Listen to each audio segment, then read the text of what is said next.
এই দেখতে পাচ্ছেন আমাদের প্রথমে তেলটা মালিশ করে দিলাম, একদম ফরফরিয়া করে মালিশ, একদম একটু কমতি যেমন না, ফরফরিয়া করে মালিশ দিন দিলাম। তারপরে এই যে এইবার দেখতে পাচ্ছে সেই স্যারেলের ঘাঁটাটা এই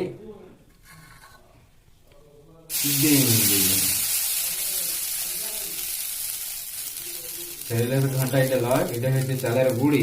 চালের গুঁড়ি আছে, খাবার সোডা দিয়ে আছে, তার সঙ্গে আদা দিয়ে আছে, তার সঙ্গে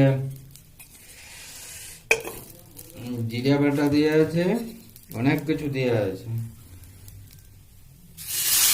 তারপরে জল দিতে হবে। এখনকার যুগে বড় বড় নাম, আমাদের বেলায় তখন ছিল আইসকিয়া পিঠে, এখন আর বলছে চিতই পিঠে। চিতই পিঠা। চিতই পিঠে, চিতই বাইরে আমাদের তখন